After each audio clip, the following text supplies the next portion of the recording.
All Hit Radio.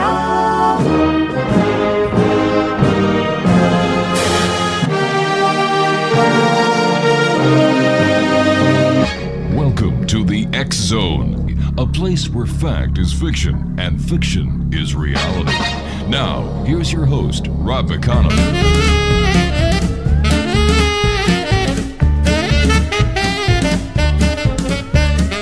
I made love to an alien near Roswell last night. We strolled along together in the pale moonlight. I had a funny feeling that something wasn't right.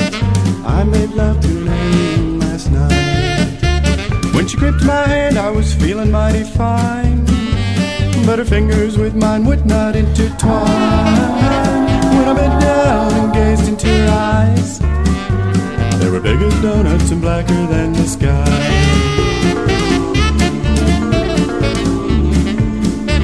She said, I'm feeling lonely. I said, Lord, so am I.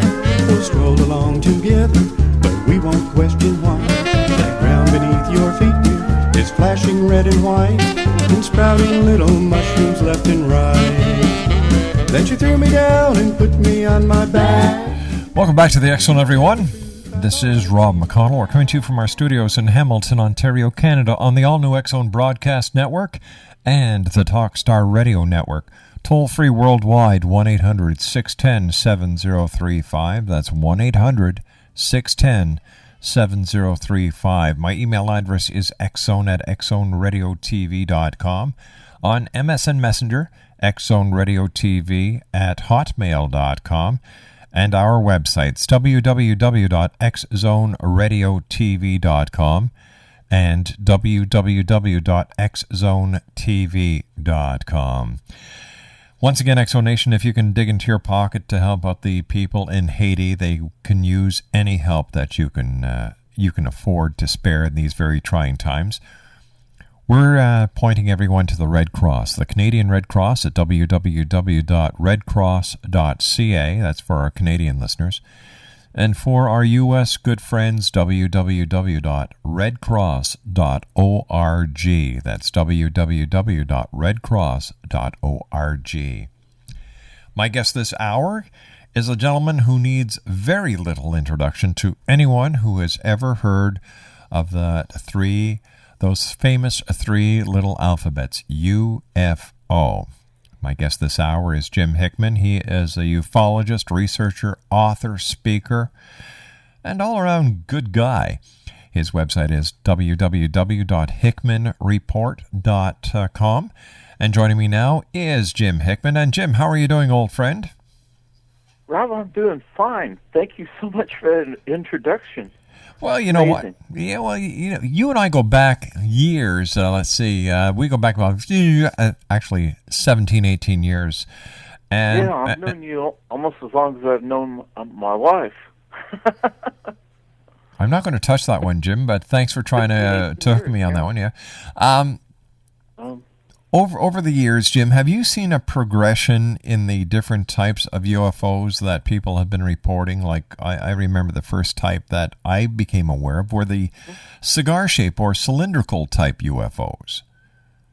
Oh, there's so many types, and they've been reported to so many places by so many people. You know, I'm a researcher for MUFON, UFO Network. Yeah. And been with them for years and years and years. And, UFOs have changed. I've studied this in my book, 5,000 Years of UFOs. And, they started out as saucers originally back in cave drawings, back in pre-recorded history. The date's not really known. They start out to drawing pictures of what they saw in the sky. People pointing at these saucer-shaped objects, and that's just at the beginning. They had disc-shaped objects back 10,000 BC in Nepal, and example that's the Lalodolf plate. Mm-hmm. It's a 12,000-year-old stone dish found in Nepal.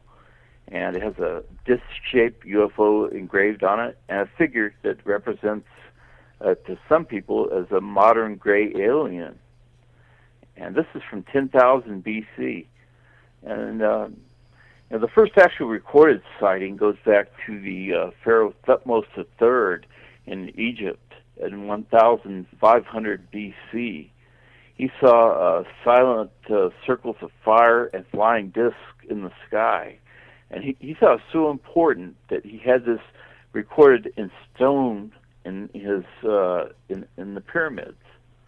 Actually had some poor stonemason had to go up there and carve the sighting report in stone in 1500 BC in Egypt. All right, Jim, please stand by. You and I have to take our commercial break. Jim Hickman's our very special guest, and Jim is going to be a regular here on the X Zone. We're so happy to have Jim back. His website, X Zone Nation, www.hickmanreport.com, HICKMAN report.com. We'll be back on the other side of this 2-minute commercial break as we continue from our studios in Hamilton, Ontario, Canada, on the X Zone Broadcast Network and Talkstar Radio Network. She said, I'm feeling lonely. I said, Lord, so am I. We'll stroll along together, but we won't question why. That ground beneath your feet, dear, is flashing red and white.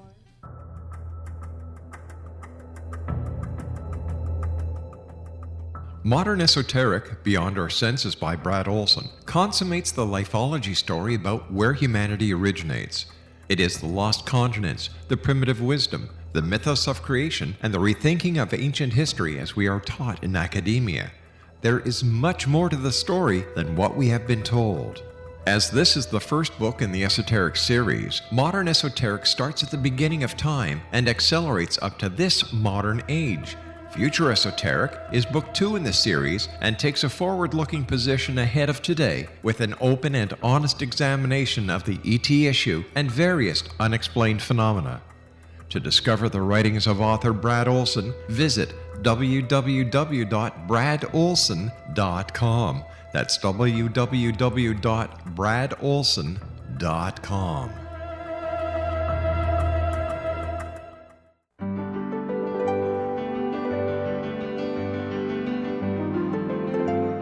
Named one of the world's greatest psychics, Elizabeth Joyce is now giving readings worldwide via Skype.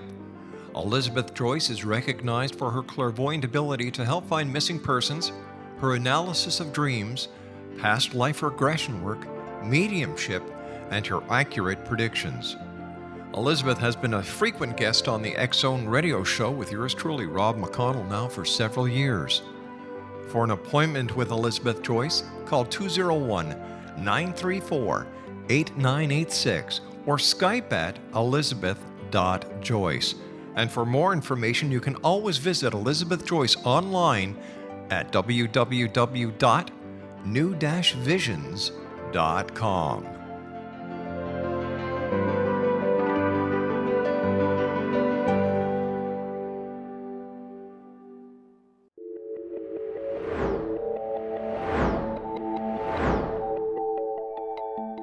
Do you have a dis-ease that you would like to alleviate through a natural means? Have you been contacted by angels, ghosts, or even extraterrestrials and want to validate these experiences? Or would you simply like to speak with someone who can help you find your life's purpose? I'm Dr. Joseph Mara, and I'm offering my services free of charge for first-time clients contacting me during the month of April.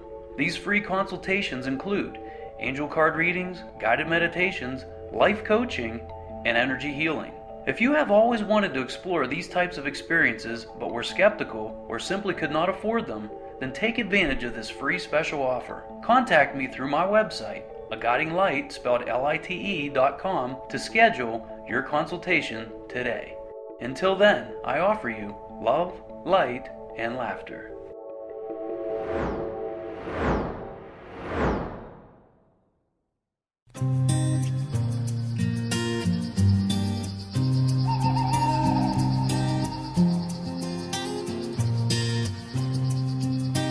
Out in the field, farmers grew bread and called for the meat.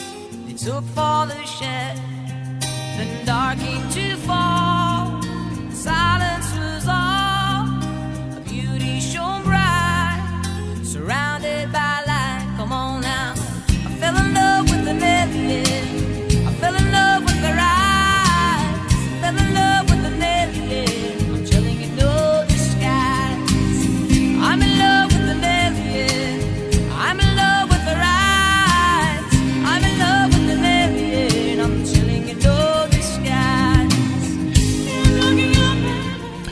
Jim Hickman is my special guest of this final hour of this week's show, www.hickmanreport.com. That's www.hickmanreport.com. Jim, we're talking about the history behind ufology this hour here on the X-Zone and the Hickman Report. Prior to going to the commercial break, you were telling us about how inside of a pyramid there are even hieroglyphics, I guess we can call them, of UFOs. Yes, exactly. It goes back before recorded history. People have seen things in the sky that they can't explain. I'm sure you know the astronomer Morris Jessup. He has a quote out saying, "Flying saucers are not new. For thousands of years, men have seen these mysterious objects in the sky." And what we need to know, and this quote comes from Dr. Ed Mitchell, who I had breakfast with in Roswell back just a couple of years ago. He told me that we all know UFOs are real. All we need to ask is, where are they coming from? And that's really what this is all about. There is something out there. People are seeing it every day, and the whole idea of this is we're trying to figure out what it is and where it's coming from. And you know, people that just starting out with UFOs think that it all started in Roswell in 1947, and anything but. You can look back in the Bible, back to 593 BC. Ezekiel's wheel. He saw a wheel in the sky. Yes. I've sat and read that passage in the Bible, and it just exactly describes a modern-day sighting report of a UFO. This man describes the colors of the lights he sees, what the alien beings, the exact description of these folks. And he was even taken aboard this craft and was abducted. And this is in the Bible. And that's a pretty authoritative document, you know. It sure is, Jim. And even when you look at Moses receiving the Ten Commandments on top of Mount Sinai, there's another example where it could easily have been a UFO or a craft from another planet or other dimension. And then you've got the pillar of smoke by day, pillar of fire by night. And there are time and time again biblical references to UFOs. Yeah, Moses came down and his hair was gray. He may have been exposed to radiation of some kind. He came down off the mountain and his hair had changed color from just this encounter that he had. But we can go on through history, not to just stick on the Bible, but there's sightings throughout the Bible, and people should look into that. I spoke at the conference once again in Roswell, my favorite place to go talk. It's right close here to home. I'm in Oklahoma. But I gave a talk down there on a meeting between religious leaders throughout the nation and UFO leaders. And we all came together to realize that there are other people out there in the universe that God's made besides humans that are intelligent. And apparently they can travel faster than the speed of light and can reach Earth where we can't yet do that. Back in 1400 AD, I'm a historian. That's what I do for MUFON. I research sightings going back over 5,000 years. In 1400 AD, they painted a wall in a chapel of an object that looks just like a modern-day B-2 bomber. And this is even has a person belted into the cockpit. And you can see this drawing online on my website. There's other drawings from 1486. It shows an object that was aiming a beam down to the ground, and people are looking up at this object. And if you look at my presentation, there's an object that was taken, the picture of the object was taken by the author while I was on vacation at White Sands, New Mexico, back in 1997. You put the two pictures together, and they are identical. Whatever this object was in 1486 in London, I saw it in New Mexico in 1997. So there's something out there. Is it possible, Jim, that there are certain locations on this planet that are more susceptible to a porthole that allows the past, the present, and the future to interchange? Absolutely, and also there are ley lines that the people have discovered. Some even go through right here in the United States.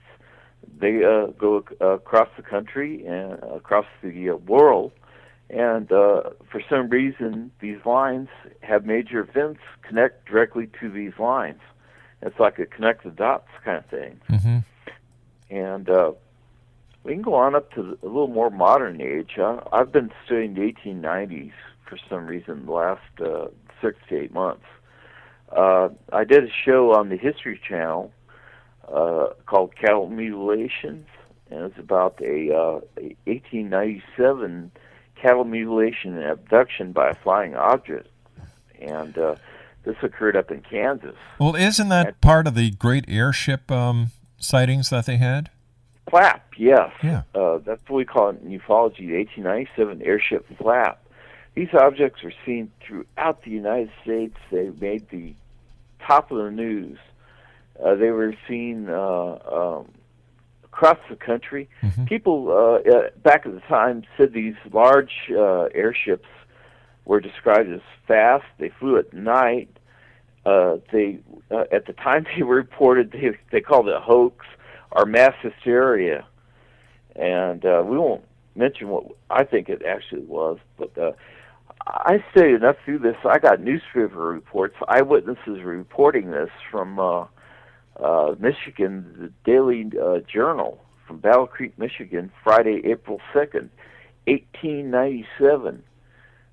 These people residing here claimed the airship passed over this place about 10 o'clock last night. A brilliant white light. Oh, somebody wants to talk to me on the computer. Amazing. A brilliant white light suddenly appeared, accompanied by a sharp cracking sound. And the phenomenon lasted about 30 seconds. Others claimed they heard voices coming from a dark object, which they said floated through the air. Mm. But this is 1897. This is before the Wright brothers. You know, the Wright brothers were still building bicycles in that time. So Zeppelins were just now being developed and were still top secret in Germany. So this is something that people were seeing. I can go on and on about this. Just headlines from that particular period in March and April. In March 22nd, 1897, Iowans excited over an airship. Tuesday, March 30th, 1897, Omaha's airship is seen again. These are just the headlines, of course. Sunday, April 4th, 1897, airship now seen in Evanston, Ohio. Monday, April 5th, 1897, airship now seen in Ohio once again. On the 6th, airship seen in Illinois. On the 7th, 100 Sea airship near Omaha. On the 8th, airship seen near Belle Plaine, Nebraska, I believe it is. Saturday, April 10th, Mystery of the Sky airship seen by thousands in Chicago, Illinois. It's April 10th, 1897. There's a picture from a drawn of an airship, April 14th, 1897. That's available on my website.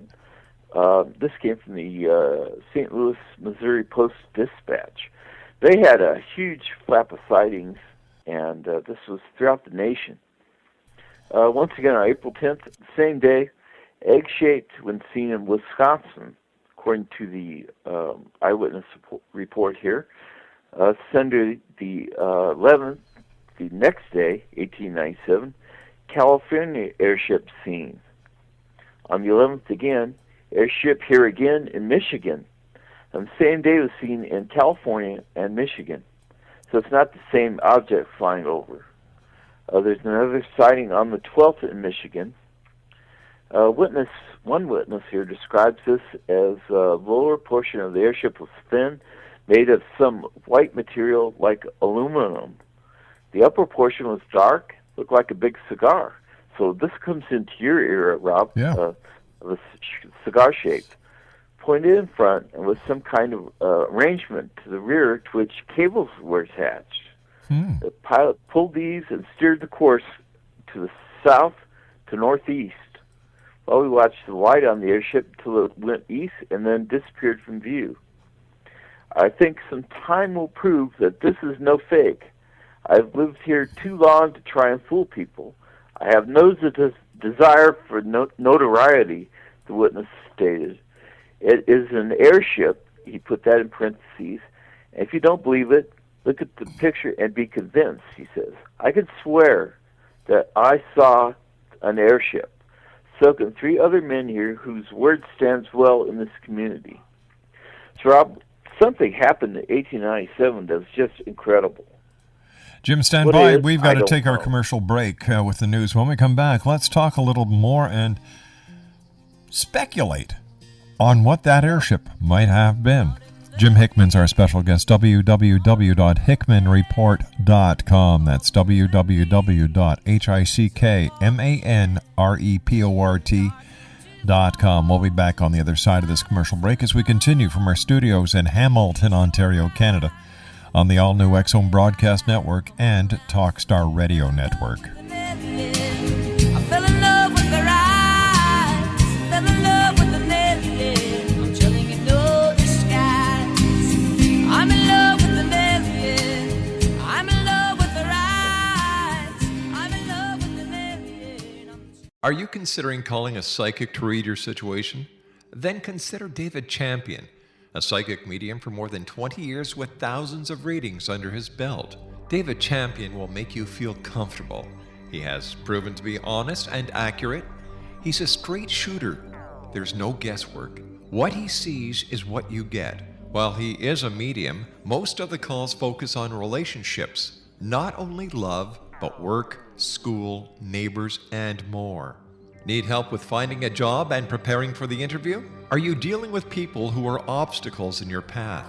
For more information, go to davidchampion.com, $1.50 per minute paid by credit card with a minimum of 30 minutes.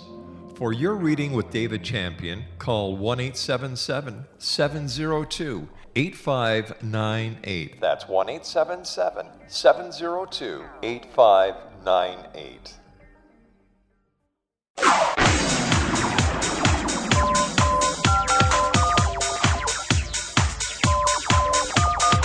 Now you can dial in to listen to the X-Zone Radio Show from anywhere in the world with Rob McConnell 24/7, 365 by dialing 213-401-0080. That's 213-401-0080. If you have a mobile phone or landline, the X-Zone Radio Show with Rob McConnell is now at your beck and call at 213-401-0080. That's 213-401-0080, 24/7, 365.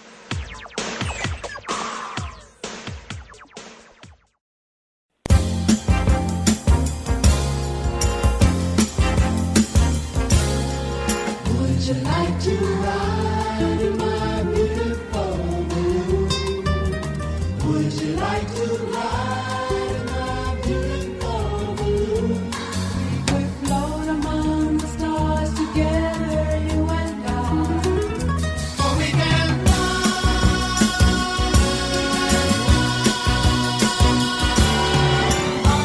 up and away, my beautiful balloon.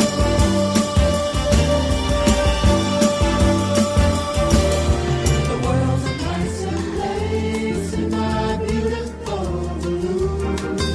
And where's a nicer place in my beautiful balloon? We can sing a song and sail along. And welcome back. Jim Hickman is our special guest this hour, www.hickmanreport.com. Jim, we're talking about the great airship flap going into the 1800s, close to the beginning of the 1900s. Over the last half hour, you've described a number of sightings from the news articles of the day.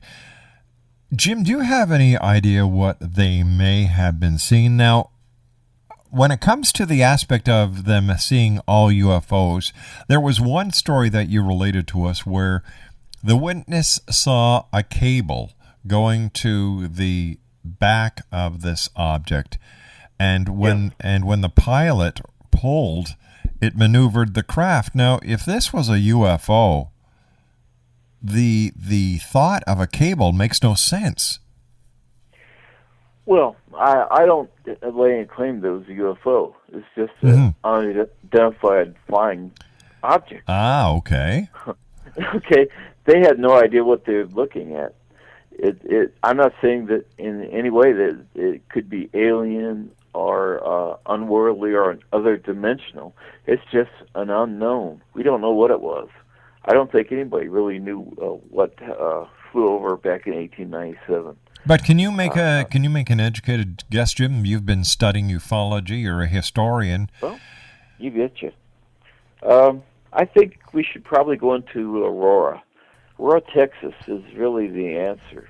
Really? And yeah, they had. We were going with our timeline there. We were up to about April 11th. Mm-hmm. On the 12th, 1897, they had an airship appear over the town of Aurora, Texas. And that's one of my favorite places. I've been down there 3 or 4 times now, looking at the gravesite of the occupant of the craft. Now, once again, I'm not saying that the occupant was an alien, but they described the occupant as something unworldly. I'll just kind of read from the newspaper clipping of the time. Please do. Yeah. This happened on April 12th, 1897, and I did a show on the History Channel on this. The grave site's down in Aurora. Aurora's a little town just outside of Fort Worth, Texas, about 14, 15 miles, and it's going to be gone soon. The Aurora Cemetery is there. They had a marker at one time proclaiming that it was the burial ground of a unknown occupant of the craft that flew over. They described a strange craft flew over the town about 6 this morning. That was be April 12th, 1897. And early risers of Aurora were astonished of the sudden appearance of an airship which had been sailing around the country. It was traveling due north and much nearer than before. Now, if you go to Aurora, it really slopes off from the north to south. And I'm assuming the occupant did a flight into ground here. It's the way they described this. Once again, I can't say this is alien, but at the time, this is before the Wright brothers. Right. This is back when Zeppelin was just inventing airships, and they didn't have any in the United States, and they were not balloons. They described that evidently some part of the machinery of this craft was out of order, and they say they make a speed of only about 12 miles an hour, and it gradually sailed towards the earth. It sailed over the public square, and then when it reached the north part of town, it collided with the town's windmill.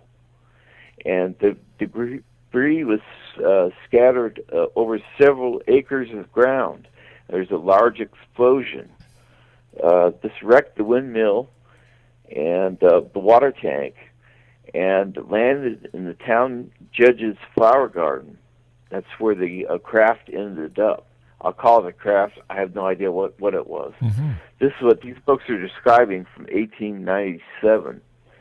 And trying to make sense of what they're describing over 100 years in the future from when it happened is hard. Trying to understand what these people saw and try and eliminate all the usual things that it could be. And then we're really only left with the more unusual.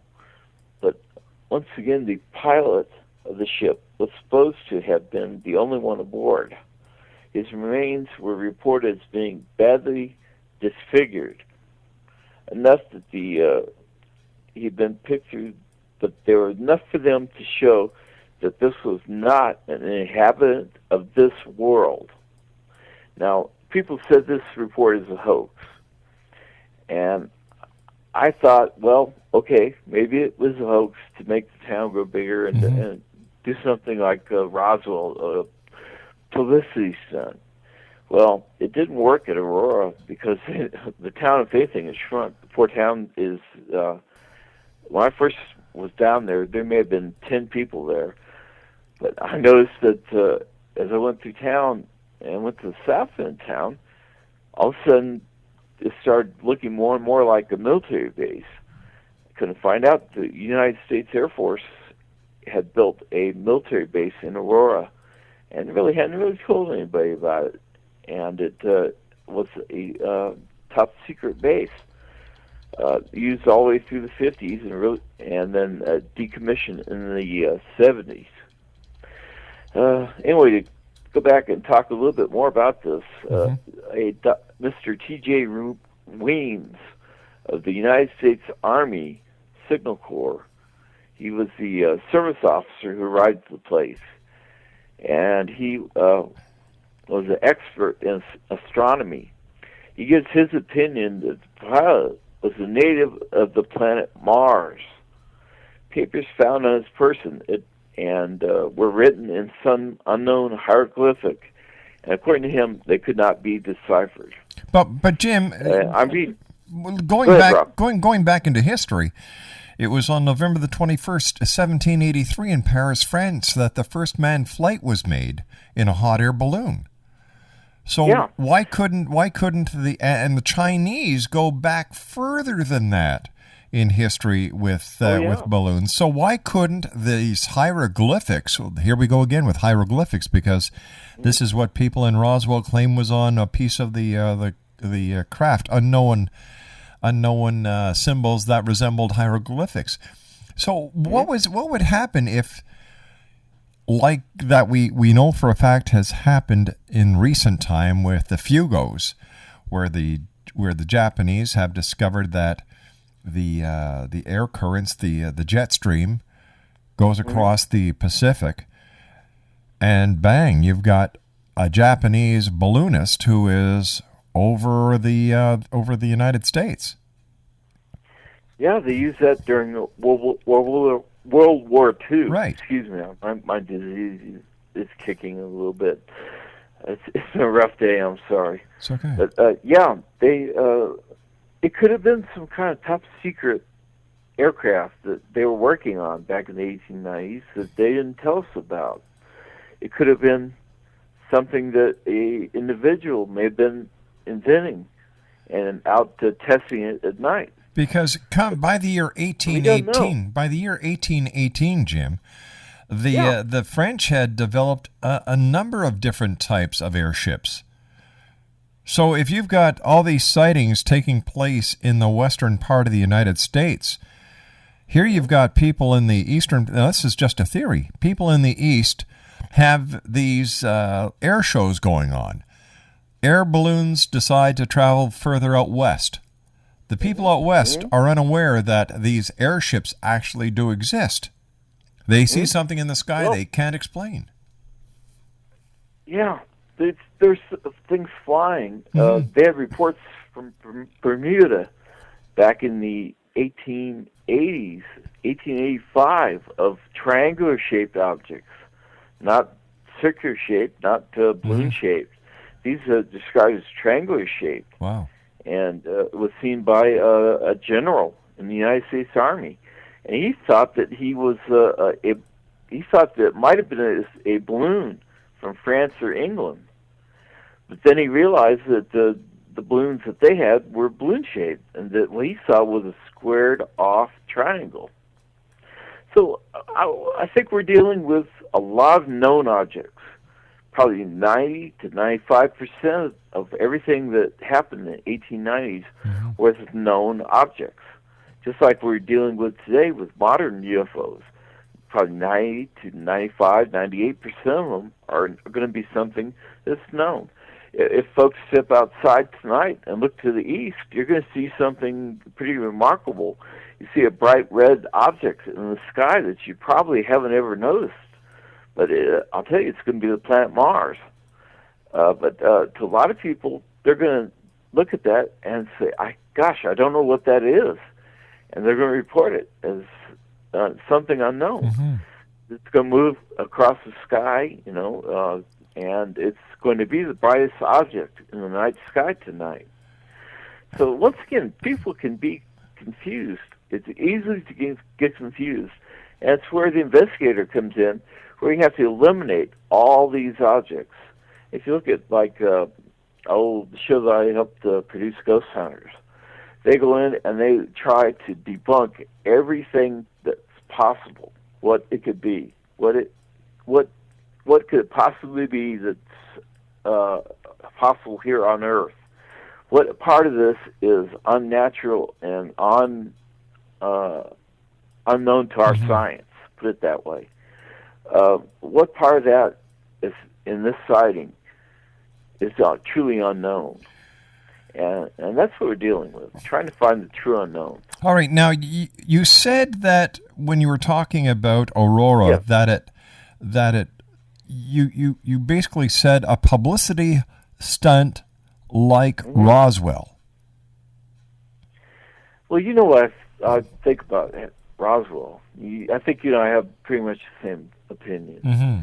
They have really taken that sighting, which is a good sighting, I think, in a lot of ways, and really blown it into a full-time job for a lot of folks.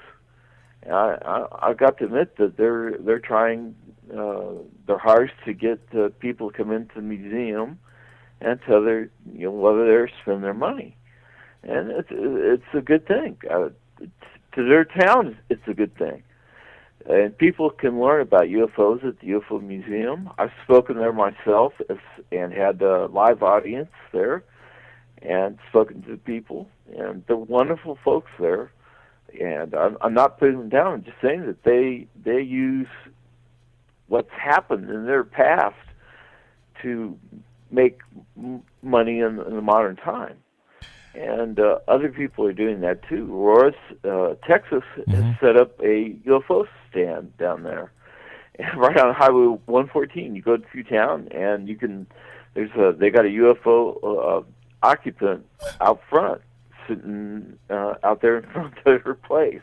Unreal. So everybody's going to try and make something out of what they see and they don't understand. Tell me, Jim. Human nature. Tell me, Jim, in your expert opinion when it comes to UFOs, why is the myth of Roswell still alive? 60 years plus, no further evidence, bury it. I agree. It's been looked at by so many experts and been discussed so many different ways that it's really to a point where it should probably be put to rest. Something happened. Mm-hmm. Too many people saw it. Too many people signed depositions saying they saw this object. Something happened. Well, that's a given. I think it's time to move on. We don't know. I don't think we're ever going to find out. They're not going to release whatever records there are on the subject.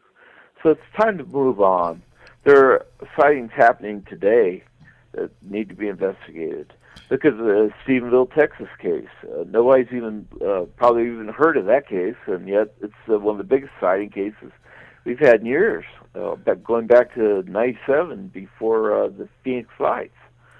And it's a shame people make money off the UFO business.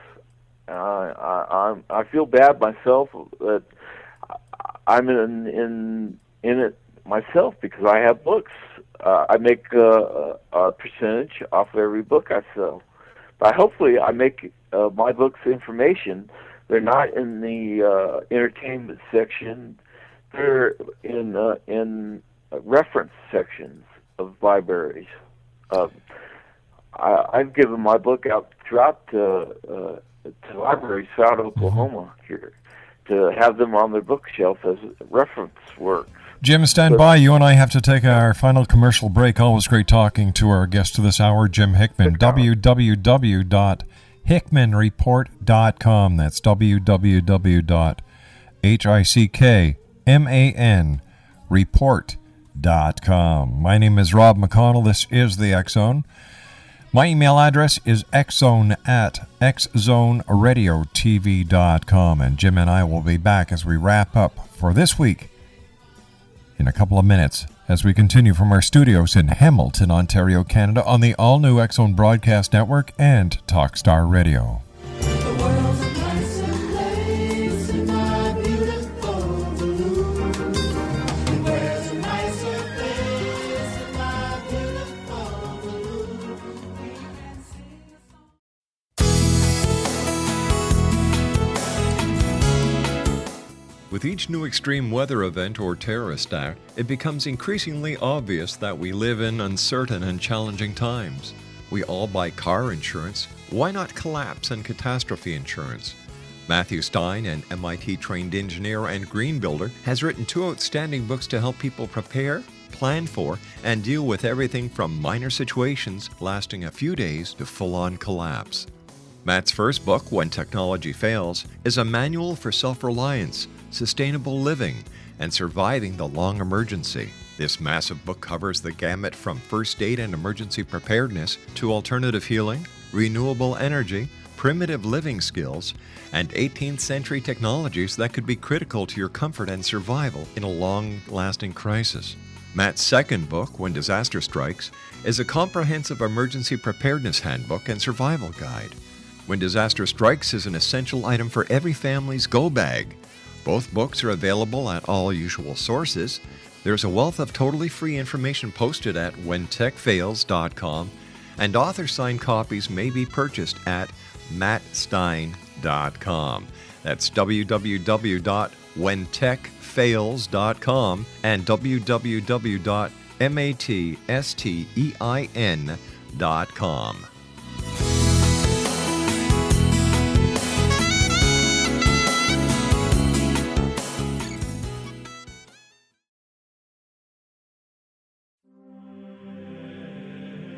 Rob McConnell here, presenting an overview for Nicholas Paul Jennings, author of a fascinating book, Amen.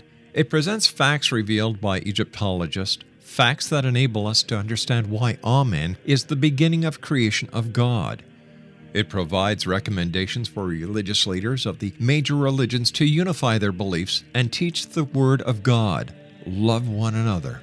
Amen informs people how mankind conceived God. It was the Egyptians that developed the concepts of a soul, a hereafter, and Son of God. And finally, after the worship of many gods, they conceived the belief in one universal God, the maker of all there is. For more information, visit www.futureofgodamen.com. That's www.futureofgodamen.com.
And welcome back, everyone. I'd like to take this opportunity of going past this last week and thanking all our guests.